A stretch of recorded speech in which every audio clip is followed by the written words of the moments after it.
Changing the Sales Game on webtalkradio.com. I'm your host, Connie Whitman. Thanks for tuning in. So here's the deal. When we talk about changing our sales game, well, something has to change, right, in order for you to change your sales game. I think at the core of everything we do as humans, it's really about communication. So in the show notes, you'll find my communication style assessment, my gift to you. You'll get 2 reports. First report will spotlight just your natural communication superpowers, how your message lands naturally for you. Here's the more impactful report is your lower score will generate another report, which is typically a blind spot. And that's where opportunity really kind of opens the door, because when you speak to people, which, by the way, is about 75% of the time, who don't communicate like you, how is your message landing? It might be landing improperly. So make sure you take that. That link is in the show notes. Make sure you take the assessment and use the information, because it really can help you navigate whatever change you're creating in your career, business, et cetera. I hope it provides some ease and grace for you. Now, to set the tone for my guest and our conversation today, my quote is by Vincent van Gogh, and he says, "Great things are done by a series of small things done together." Now, I know after COVID, I was forced to pivot hard. I often say my hips hurt afterwards because I was pivoting so much. But I had to pivot and create an entire digital library of training and new business outreach. And I had a huge learning curve to understand. For me, this was a whole new world of online automation, branding, client outreach, you name it, foreign to me. So what did I do? Well, I buckled down, took many online classes, hired several coaches who had played in this space for about a decade. And I hired people to help me create email sequencing, digital products, all of those kinds of things that were really blind spots to me. So fast forward, the value of now being digitized was life-changing for me and my business, from growing my client base to international, to creating tremendous flexibility, to working and teaching from anywhere I choose. So who is this amazing guest that we're going to deep dive into this wonderful conversation? His name is Adam Rosen. And Adam is a world-traveling entrepreneur who sold his first tech startup in 2019. He now leads EOCworks.com, helping startups get sales through cold email, and the Nomad cloud.com. We're going to talk about that too, supporting entrepreneurs who want to explore the world. Now, this episode gives a peek into how to grow a business and live just an adventurous life simultaneously, which Adam is doing for us live and in person. So Adam, thank you so much for being on. And I'm really excited about this conversation because it's still a blind spot for me in some ways.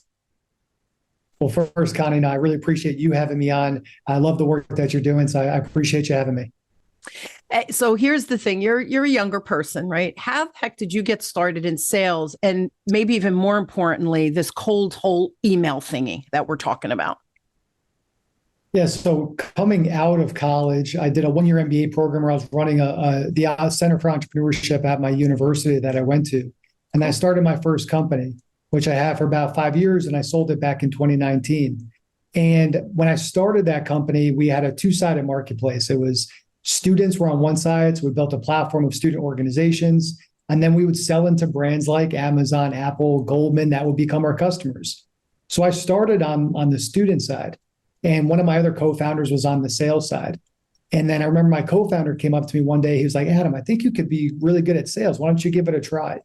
And so I started trying to sell into corporate partners. And in the beginning, it was very awkward, very painful, very difficult. And then I fell in love with it. And I ended up running the sales for that tech startup.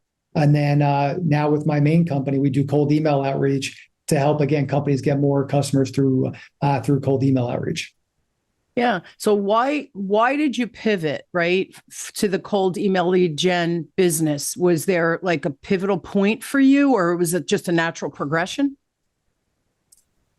We did a million things wrong in my previous tech startup, but the one thing we always did exceptionally well, though, was getting brands, big brands, as customers. And I mentioned some of them earlier, and how we got just about all of those customers was not from a big marketing budget, was not from having a ton of connections and referrals in the space. It was from us being scrappy and leveraging cold email to get them as customers. So when I sold the company, I started to do a lot of work with startups. And as you know, Connie, and probably everybody listening to this podcast can relate to more than most, we all know how important top of the funnel is really for any company. Yeah.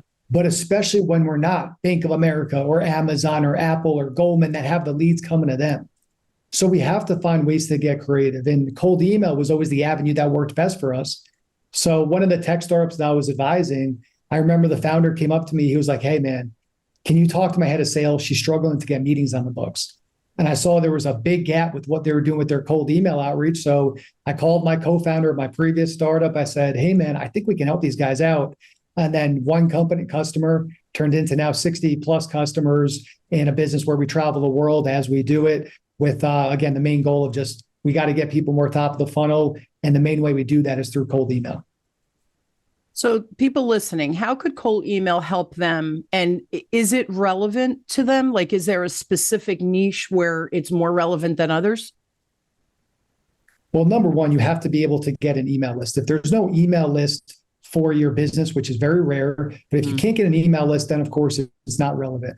But for everybody else, which should be the overwhelming majority, cold email should be an asset for you. So to give you an idea of the different types of companies that we've even worked with. Yeah. So we've done everything from like the traditional B2B tech startup to service-based companies and our web development shop or coaches or an AI platform, all the way to like selling into pastors and priests at churches for a faith-based movie that Gloria Gaynor, the I Will Survive woman, was starring in. So the truth of the matter is, as long as you can get emails, you can leverage cold email to get more conversations and to grow your customer base. So I want to understand this when, like, I'm building my email list, right? And I probably have organically through giveaways and speaking events and the podcast, whatever, right? I have all these different venue areas that will kind of lead into that email. I maybe have just shy of 5,000.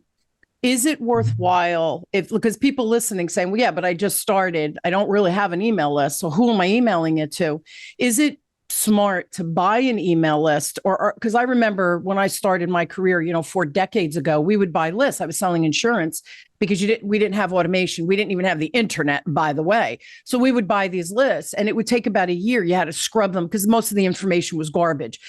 Some of it was good, some of it was garbage. You had to really scrub it and get it down to a workable list. Should we buy lists today? Should we do what I did and kind of cultivate them? What's a good process for that? Well, the nice thing about cold email is you don't need to have an email list. So it's all cold contacts that you can either buy from somebody, although a lot of the times, to your point, Connie, when we're purchasing these email lists, they're oftentimes not high quality. Old emails or bad emails or no first name or the wrong first name. So buying email lists, you have to be very cautious and know you're working with a reputable source. Now, because of amazing tools out there, one of which it's not my tool, but I love it. It's what we use to send over 1 million emails a month, is a tool called instantly.ai. It's a phenomenal tool. It does all your email sending, but part of what it does too is you can get lists through there. Most people listening can get lists through there. Now, lists used to be very expensive. Like ZoomInfo is a very popular list provider, and they do a great job. So this isn't to bash on ZoomInfo. However, there's probably people listening to this that are like, hey, I would spend more than $1 a contact for ZoomInfo. Like, that's pretty pricey. Yeah. We used to sell lists when people would contact us asking for lists. We would sell them for like 30 or 40 cents a contact, which used to be a great deal. Now, though, because of tools like Instantly, you can get high quality lists, scrubbed, easy to sort and filter by first name, last name, emails, all that stuff for pennies. Like, I'm talking 2 cents per contact. So it's become so cheap, so easy to use, where, again, anybody listening to this, for the most part, should be able to get their list through a tool like Instantly, and it's literally pennies on the dollar of what it used to be. See, that's brilliant. I deal with banks and credit unions, financial institutions across the country, not the Banks of America, PNC, not the big guys. They have their own stuff that they do. Plus, their values don't really match mine. So it's not the ideal client for me. I deal more with the community banks who are very entrenched in their local communities. They're giving back, philanthropically time. They're my people, right? Very heart-centered kind of perspective. I have to look at this.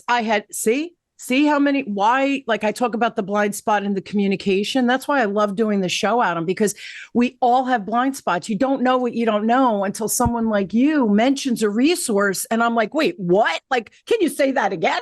How did I not know about this? It's just, there's so much information, so many resources. Unless you're entrenched in that particular line, right, or vertical or industry like you are, how would you know about these things? So that's fascinating. So literally, somebody who's starting out, like you said, when you started out, you can go on and curate these very inexpensive lists. So at least you could start to build momentum pretty freaking quickly using that. Exactly. And it's inexpensive. Like the tool for the lowest level, which is going to be good enough for most people, it's going to be $100, give or take. Like you might be looking at more like $50, depending on what you need. It's so inexpensive. It's so easy to use where, for you, Connie, like you could reach out to the owners of local banks or banks across the US, create a simple campaign, send that email out, get your step sequence, reply to response to the people that reply to you to book a meeting. It can be all done through this platform.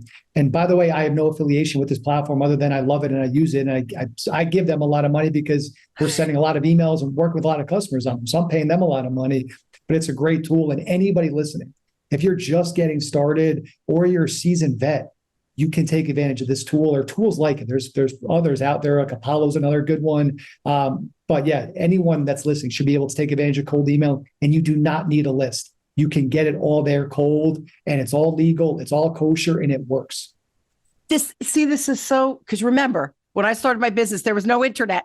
So, now like you look at the arc of not only just the internet, but now with the AI it's like it's running amok. My kids keep saying to me, we're in the Matrix, Ma, they're going to unplug us, right? The big joke, but it's running at such a rapid speed, but the resources have become so deep and usable and functional, right? Where you have this stuff and you're going, yeah, it didn't really work. Like what you're describing really, really works. By the way, I think you need to negotiate an affiliate with them because you're sending people their way to let them listen to this podcast, because that was a great, great sales pitch for them. That cracked me up.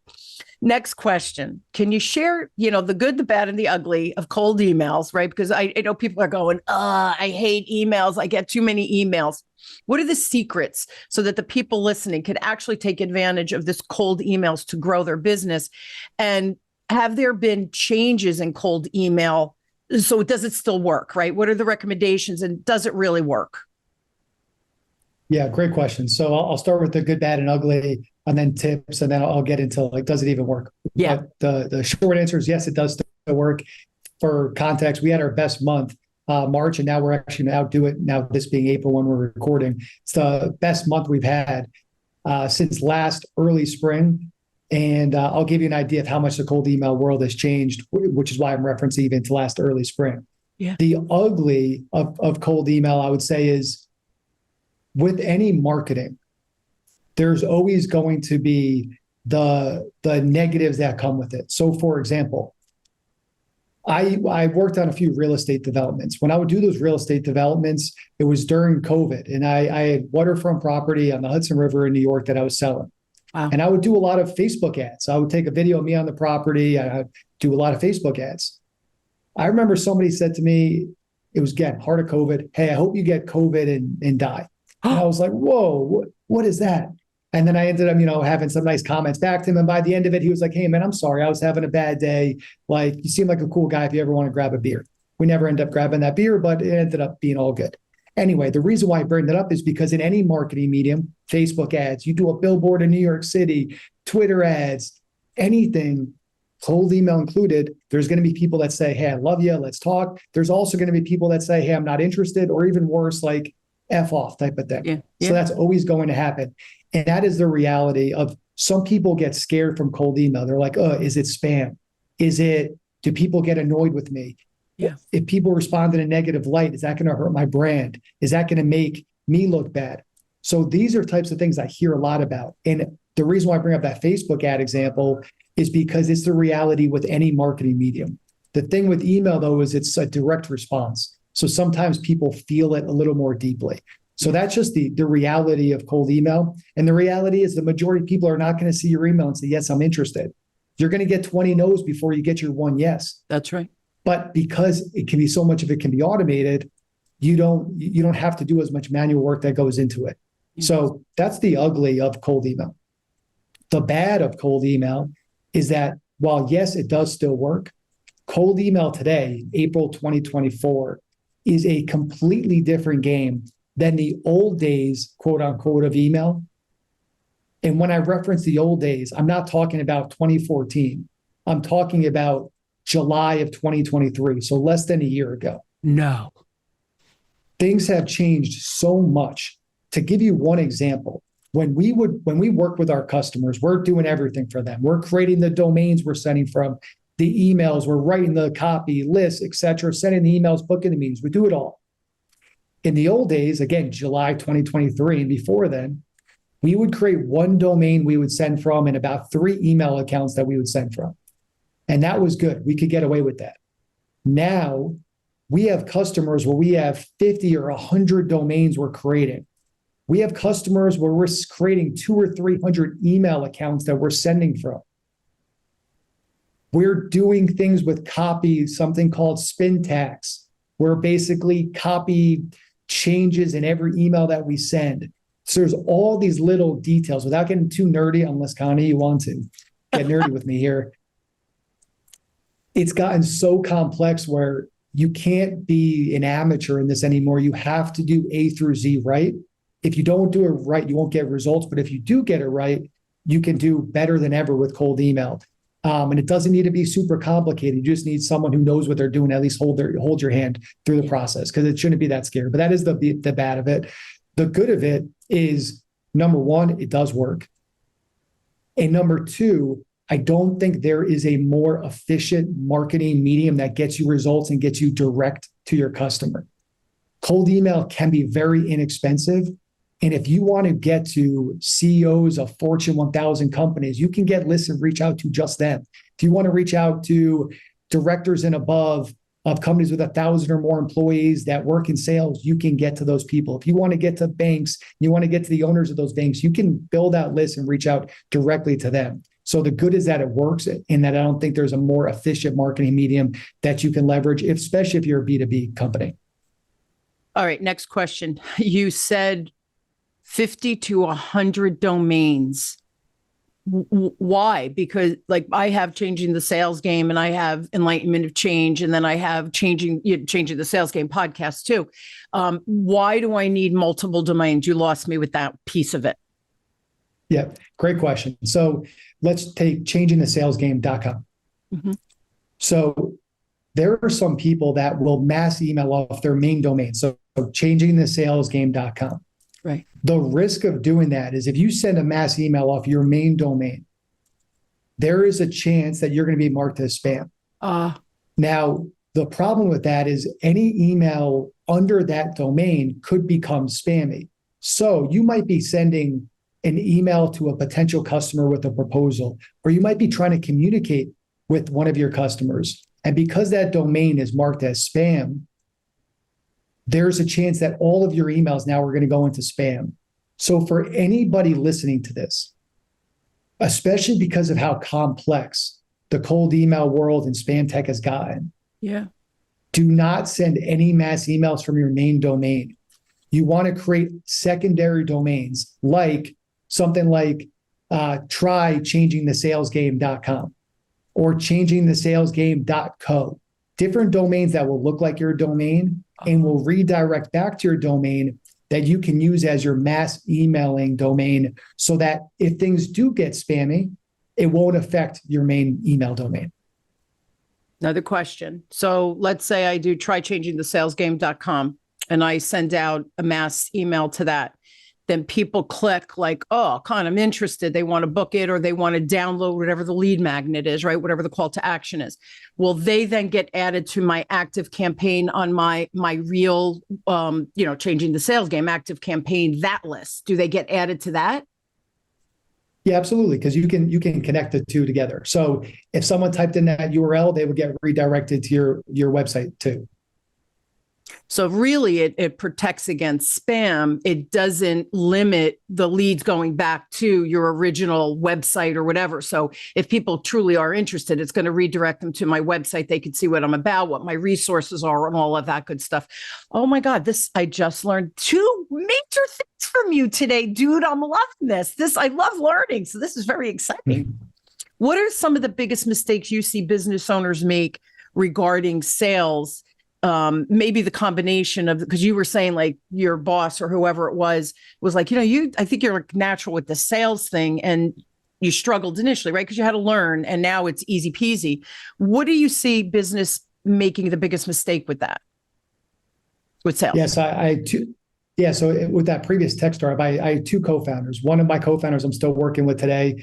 And my other co-founder at the time, he was running sales. And I remember you guys might know, you might know Connie, Brian Tracy, and all these great salespeople. I'm sure, people listening, of course, know too. And I love Brian Tracy. I think he's great. But my other co-founder is like, hey, you got to follow all these Brian Tracy steps. So it's like, you got to ask these 10 questions before you tell them anything about what you do. And I remember my first sales calls were so clunky and awkward because I'm like, something just doesn't feel right. Like it feels like there's a wall. Like it felt like it was a fight the whole time. Where I'm like, but I got to ask these 10 questions. And if you don't answer these 10 questions, then I can't tell you anything about what we do because that's not how sales works. And I remember my other co-founder who I'm currently working with today, he's like, Adam, man, just go into the calls and just be yourself. And all you got to ask is just like, hey, how can I help? And then let the conversation go from there. And that was the biggest shift in terms of sales, where it's like just being yourself. I know it's so corny and cliche and simple, but that makes such a difference. And the biggest mistake I see so many founders make is that they don't take, especially founders that are more product driven. So they are great at product or they're great at tech, but maybe aren't as comfortable on the sales side, is that they don't take the art of sales seriously. Yeah. And if you don't take the art of sales seriously, you're going to make some big time blunders that are going to hurt you a lot more than you realize. Yeah. And part of that is over talking. Like I always say, details create confusion and a confused buyer is never a buyer. That's right. Where like I'll see some demos and it's like you're going through every single little detail of this thing. The person on the other line is falling asleep. They can't wait for this thing to end. They have no idea what you're even offering. It sounds super complex. And if they're confused, they're not going to work with you. So it's a lot of it just goes back to not taking the art of sales as seriously as it needs to be taken. It's not just as easy as, hey, I'm good with people, I'm going to be good at sales. There's a lot more that goes into it, as everyone listening to this podcast understands. Yeah. And it's funny because, my easy sales process, I wrote a book and it's ESP because we do have to have ESP with our clients, right? Because a lot's happening subconsciously. So you're right. When you get into the detail and you start vomiting information or product on someone, the confusion creates inaction. So with clarity, that if you have a clear client on the other end, they're a perfect match. Your product or service is a perfect match. They're going to pull the trigger and go, yeah, man, where have you been my whole life? Versus, I don't know, I have to think about it. So it's funny because and I have a process, right, that I've used for 40 years. It works. It's logical because there's a science I call it science, a science of sales. I'd like, what did you call it? You said it, the art of sales. Art? Yeah. The art. Yes. The art. Yeah. I think I like art of sales better than the science of sales, but there's a process, right? And as soon as you can systematize something for yourself, you get good at it really fast. So, and that's another thing. I love what you just said, because I don't believe that you have to ask these 10 questions and it's going to create all the answers you need to be able to sell all of your product, services, packaging it, whatever it might be. So I tell my clients, they go, well, what question should I ask? I go, I don't know. We're going to figure that out. You're the zone of genius. You're the secret sauce, not me. I could give you the structure, that just logical progression of sales. But what you say, how you say it, you can't say it like me. That would be weird. Just like I don't want to talk about you. It would be weird. So you got to, if you're a jokester, like you said, can I nerd out now? That has to be part of your process, because here's the other thing. If you don't work with people that resonate with you because you're putting on this persona or this image of what you think you should be doing, they are not the right client. They become time wasters for you. You become exhausted, so you're not able to grow and help other clients. It's this whole energy exchange that goes on as well. So I'm loving what you're saying. It makes so much sense to me. Yeah, but sales is about trust. It's that we all have heard it. You only buy for people you know, like, and trust. Today, though, more than ever. Because we all have like our spidey senses, our radar detectors are flying. And if you do not build trust, you don't stand a chance. And no one ever builds trust from being disingenuous. We can all feel it. Humans, we are so good at feeling energy, and we can feel when something's off. So again, just being that trustworthy, being someone who's a connector, and like genuinely caring, genuinely giving it, makes such a difference. It does. And it's like the simple things we do for a client or potential client. You share a piece of information. And I have an example. I have one client, well, they're not a client yet, but I've been following up with them for 6 months, for 6 years, every 6 months, maybe twice a year, sometimes once a year. Hey, how's the fam? What's going on? I thought of you. I read this article. I share it. It's very passive, but friendly, nothing pressure filled. They didn't need me before.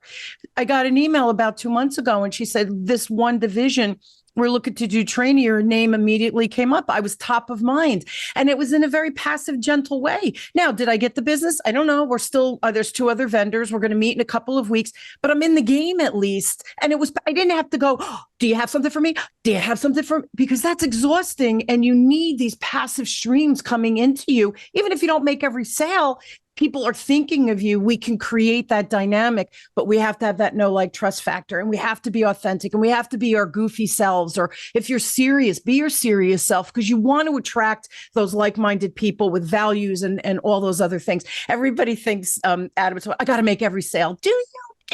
To make every sale, really? It becomes very exhausting because you're bringing in people that you shouldn't be. And then you're trying to deliver something that you don't even want to do. So we get in this rat race in our head because we think we have to make the sale, and we put the pressure, and then we get more no's than yes because we're chasing the money, not really trying to honor who our client is.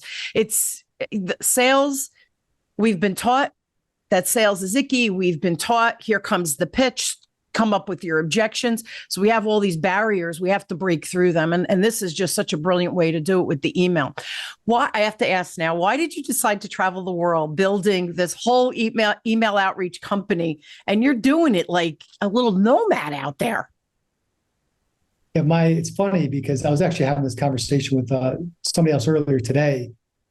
My first Techstars, we were based in Boston, and Connie, we were saying before we started how I'm now scared of the cold, and that's why I escape the winters because I've become a big time baby with anytime it's under 60 degrees at this point, I'm in the fetal position crying. So my first startup, we were based in Boston, and I was the opposite of living the life I'm living now. Like, I don't say this as necessarily a badge of honor, it's just the reality. I thought the only way you could be successful was just to literally work. And Monday through Sunday, I would be in the office. Monday through Saturday was 6 a.m. until 7 or 8 p.m. on most days. Yeah. Sundays was a little later. It was like 9 a.m. to 6 p.m. And it was constant. So again, I thought that was the only way to be successful. And then when I sold that company, I moved out to Hawaii. I started advising startups and worked on a few real estate projects. And then as my co-founder and I started this current company, email outreach company, he was remote at the time. He was actually in Europe. He was in Italy, actually, exactly where I am right now, just in Florence instead of Assisi, where I am currently. And he was like, hey, man, why don't you come out to Florence for the month? You can crash on my couch, and I will focus on building the business because in the early stages of it. It's like, sure, I'll come out there for a month. I left my car in New York, and I thought I would move out to California after that. That's my girlfriend at the time. She was moving out to, and I went to Italy. And 1 month in Italy led to now 2.5 years of just bopping place to place. And it's great because I love meeting different people. I love meeting different cultures. I love learning new things.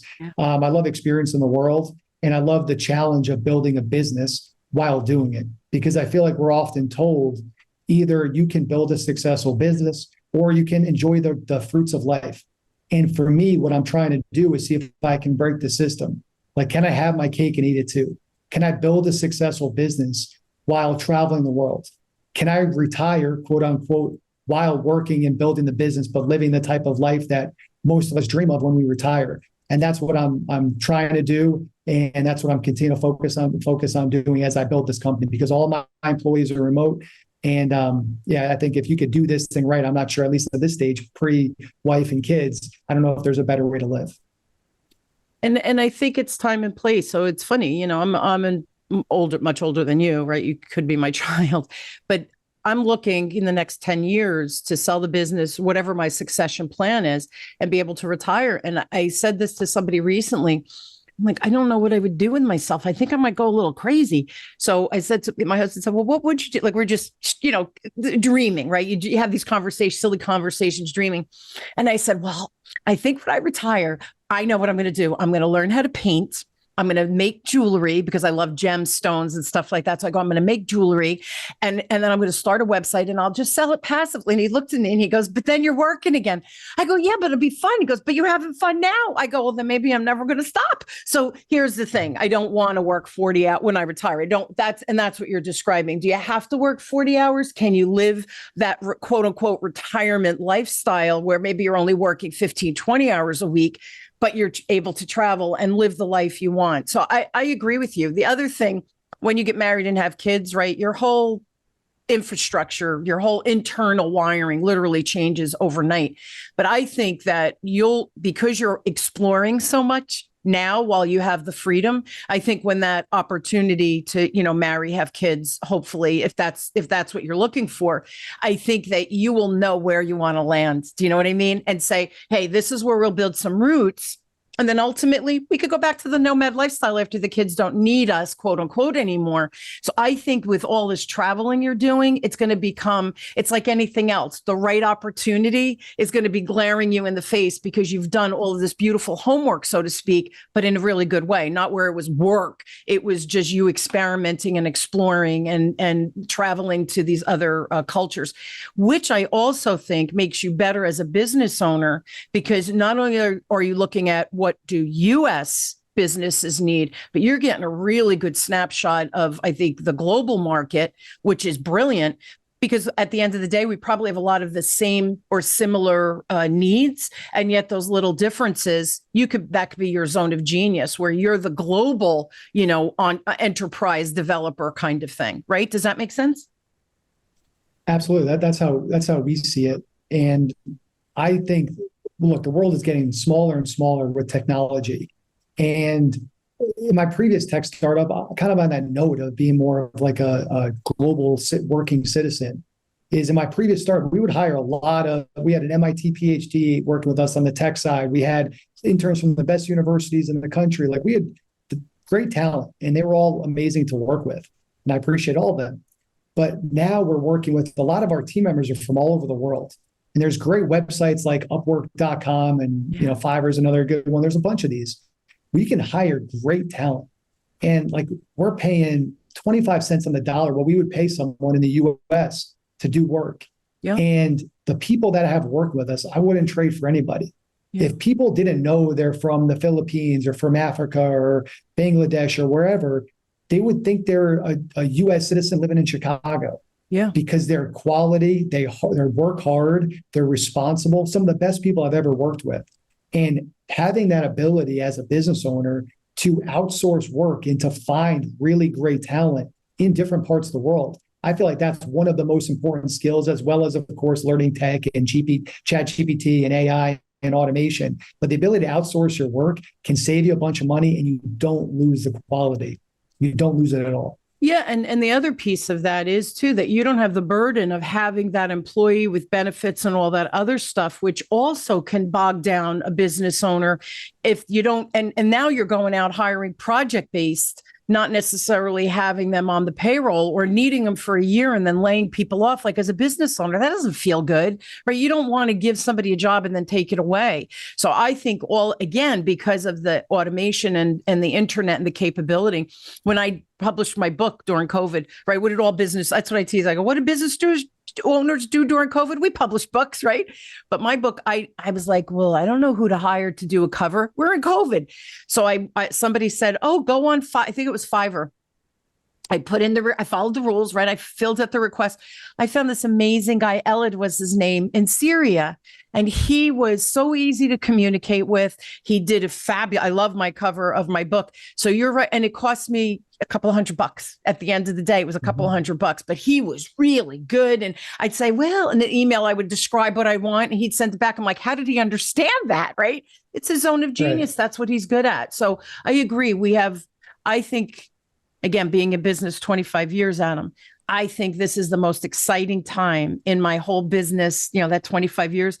It's exciting because I'm learning so much beyond sales, right? That's my craft, but I'm learning so much other supporting stuff that it's exciting. It's fun. I like implementing because then you start to see the dots connecting, right? And I'm a result-driven person. So now you're seeing those results, which charge up even more. It's a really nice time to be alive.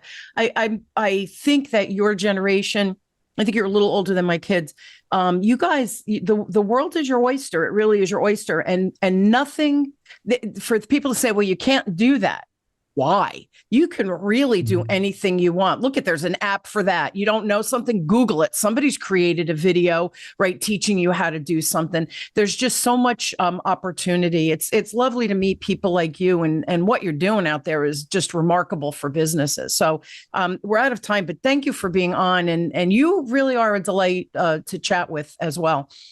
I'm going to share your contact info. So everybody, this will be in the show notes just so you can access Adam. You have a question, email him. You see how responsive and just really you're just a great person. I truly enjoyed our conversation. Thank you. Email Adam. Yeah. Adam at eocworks.com. Go to the website, eocworks.com. Check it out. See what they're about. And of course, you have a free gift. Can you tell everybody what that is? And I'll put the link in the show notes, of course. So for anyone who wants help with email copy, we created what's called a GPT. So it's within ChatGPT. Anyone who's not familiar with ChatGPTs, it's basically like the App Store for Apple. So there's different GPTs that you can create within ChatGPT. So if you go on ChatGPT and you're like, hey, write me a cold email for this, this, and this, the email it's going to spit out is going to be awful because you have to know how to prompt it properly. Right. So what we did is we built out this prompt that basically recreates our highest performing emails across all of our customers. And we're sending over 1 million emails a month. So we're collecting really interesting data on what emails convert and what emails don't convert. Wow. So if you just go to this GPT, you just type in some information about your company, it's going to produce, again, what are our highest performing emails written, customized for you, so that you can have now the copy between the main email as well as all the follow-up emails. So you don't have to think about the copy or worry about the copy. And it also includes something called spin tax, basically, which just slightly changes different parts of the email with the purpose of landing in the inbox. It's another reason why cold email has gotten so complex is you have to do things like spin tax, but you'll appreciate it when you see it. And if you need any help, just send me over an email and I'll coach you through how to do it or what spin tax is or any of that fun stuff. I'm always happy to support in any way I can. I love that. Oh my gosh, I can't wait. Now, see, I'm excited. I'm going to play with this.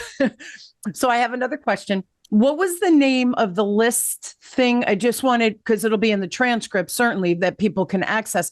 But what was the name of the list generator thingy? Yep, it's called instantly.ai. And I'll make sure, too, that I share the link with you, Connie, because I do have a link. I do have a link I'll share with you. That would be awesome, because I think that's another curious piece of the puzzle. Here's the thing, though, Adam, and as a business owner, this was the biggest lesson I had to learn. And I hope everybody really listening here, you're going to hear this. In the beginning, I was afraid to hire people because I was trying to save money. And I would say to myself, well, you're smart. You could set up a website. You could figure it out. True.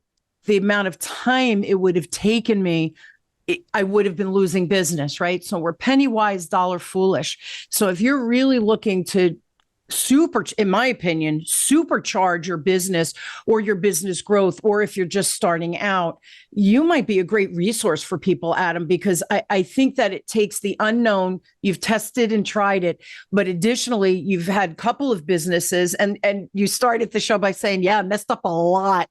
So you keep people. I find that when I share with people, I go, no, don't do it that way. I did it. It's wrong. Do it this way. And they go, oh, you just saved me so much time and money.